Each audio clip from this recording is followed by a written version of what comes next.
It's an expensive place to be, let me tell you, because my income's down 30%. You know, there are just things I can't do because I'm associated with saying something too nice about his skill.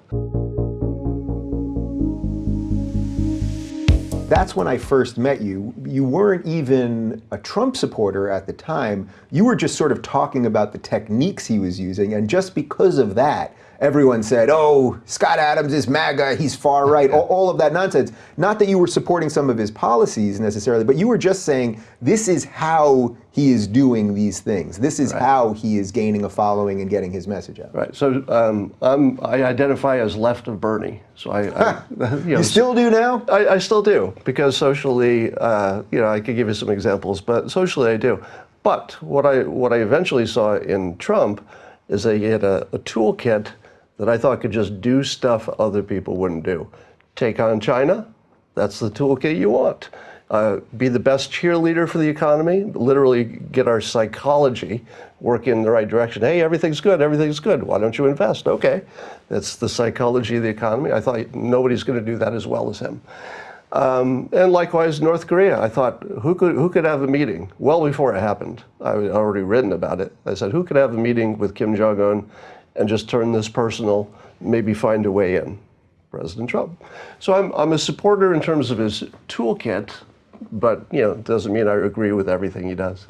Yeah, that's a hard place to be in though, right? Because people don't really care for that second part of that sentence. It's an expensive place to be, let me tell you. Because my income's down 30%. You know, there are just things I can't do because I'm associated with saying something too nice about his skill. Can you talk about that a little bit more? Like what kind of business things have dried up, or even personal friends, or I don't want to say specifically where you live, but you do live in California. I mean, you live in a place that is maybe not so hospitable to some of these ideas. Let's just say there was a rebuilding period where I had to make new friends, a lot of them. You know, what phase of that building process are you in right now? Well, you know, I'm living a very good life with my girlfriend, Christina, and we're quite happy with the way things are.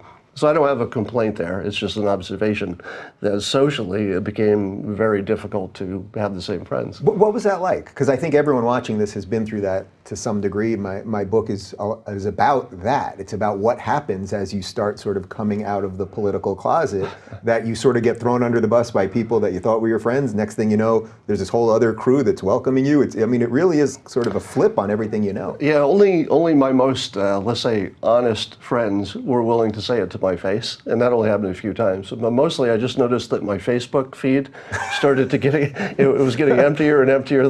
I'd be like, huh, really? Only one picture was posted all this week by everybody I know? That's weird. And then you see that they've unfriended you. And then you check, you know, their feeds and you see what their political leaning is, and you put 2 + 2 together, and here we are. Yeah, how does your background in persuasion and magic and the cartoon and everything sort of fit your general demeanor? I said to you right before we started that you're one of the few people that I now know that when I see them on Twitter, I don't like them less. There are so many people that I know that, and we all are not necessarily our best selves on Twitter and online in general, but I see so many people that like I kind of respect or I know. And then I look at their Twitter and I'm like, ooh, what is going on here? And I'm sure there's people that say that about me too, but you seem like you're pretty much the same in both worlds. But to be fair, there are a lot of people who look at my Twitter and say, you're the worst person in the world. I used to like your comic, but now I can never laugh again. Yeah. Just in general, I can never laugh again. Boy, you've taken away their ability not just to laugh at you, but the whole thing. Well, have you noticed that humor has just completely changed? Yeah. You know, as has been said, you can't make a movie, a funny TV show. In fact, if you watch like an old Family Guy rerun, the whole time I'm sitting there thinking, you couldn't make that today. Couldn't do that one. Couldn't do that one. Couldn't do that one. Yeah. But humor has become reality and politics, and it's very entertaining. And thankfully, we have the funniest president we've ever had.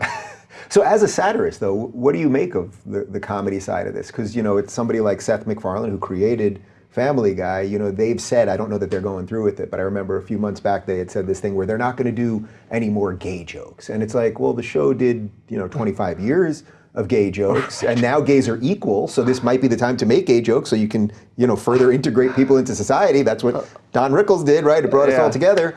Or The Simpsons, you know, they were going to take out Apu for a while, and then Hank Azaria, the greatest voiceover actor of all time, had to apologize for doing an Indian accent. I mean, what do you make of not just the content, but the people behind it? You know, the way they've been infected. I'm generally okay with the concept that society moves forward and things that we used to laugh at, we didn't realize were cruel. And then maybe you grow up and say, oh, that was really meaner than it needed to be. I wasn't really trying to do that. And so I'm okay with society evolving. But the trouble is, it evolved away all the things that were the normal joke materials. Now, it didn't affect me with Dilbert, because when you're in a family newspaper, there's a cap on what you can do. Mm-hmm. So I was always well in the family-friendly version, talking about the workplace. So it didn't affect me much, but it certainly changed the landscape of humor, probably forever. Yeah. Do you feel freer? Because I think you said to me last time you were here that you've got some FU money, so that you can kind of be free enough to do what you want? Yeah, I mean, I didn't think it would be as expensive as it was. You know, maybe I would have thought it through, but no, it won't change my lifestyle.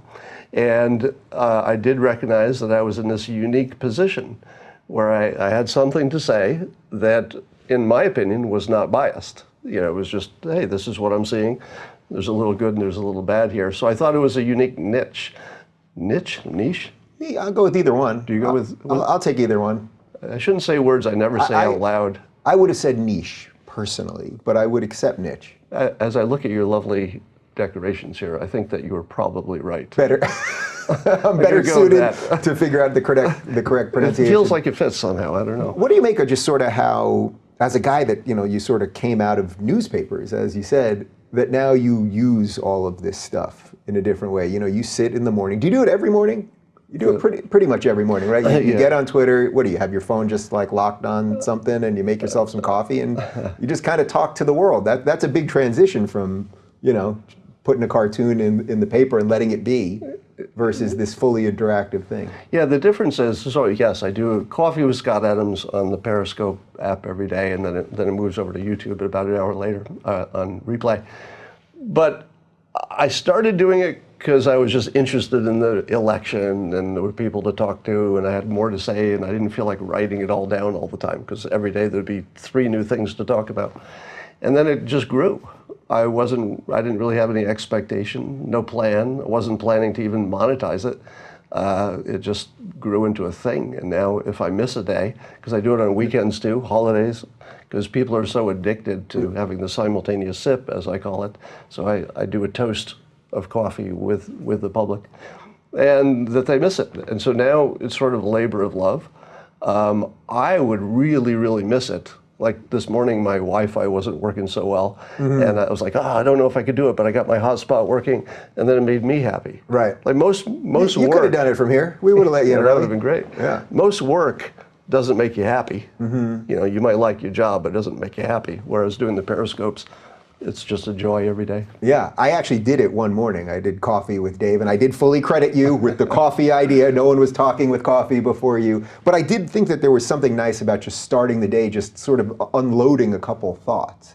Just that in and of itself, I thought was kind of refreshing. Yeah, and it has the unintended consequence that I often frame things before people wake up.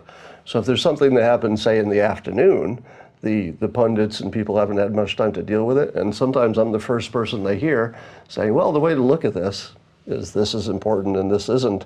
And somewhat accidentally, I became influential. Do you think that's sort of your primary skill, like a sort of framing of the craziness? And we're obviously going to get to the book in a little bit, but I think that's sort of what you're doing, is you're helping people frame through just like this endless onslaught of information. So I often say I have one superpower. So I've got one superpower and then a bunch of like supporting talents that I've tried to piece together over time. The superpower is simplification. I'm just a really good simplifier, which is what makes one a cartoonist. A cartoon is, by its definition, the simplest thing you can put in this little panel. So if you can simplify, you can frame, because it's taking out all the noise, focusing on the thing that mattered. So I naturally have that skill as a simplifier. Yeah, it's kind of funny, because that's almost the reverse of what everyone else is doing, and this sort of is what the book is about. Like, everyone else is pretending they know everything about everything all day long. You know, people who can't tie their shoes can tell you about climate change and, you know, the rest of it. So it's like you're sort of doing the reverse of what seemingly most of the blue check Twitterati is up to. You should ignore anybody who has a sense of complete certainty about a complicated issue. Unless they're a surgeon and it's their domain. But if it's just a guy on Twitter talking about climate change or the, trade with China, they don't know. How do you figure out who you kind of can listen to or make some sense out of or something like that? I just sample everybody. I find the only way to look in all the windows is you've got to figure out what everybody's saying, and then maybe you've got a little bit of a ability to determine which one is more sensible. If you're looking for more honest and thoughtful conversations about politics instead of nonstop yelling, check out our politics playlist. And if you want to watch full interviews on a variety of topics, watch our full episode playlist all right over here. And to get notified of all future videos, be sure to subscribe and click the notification bell.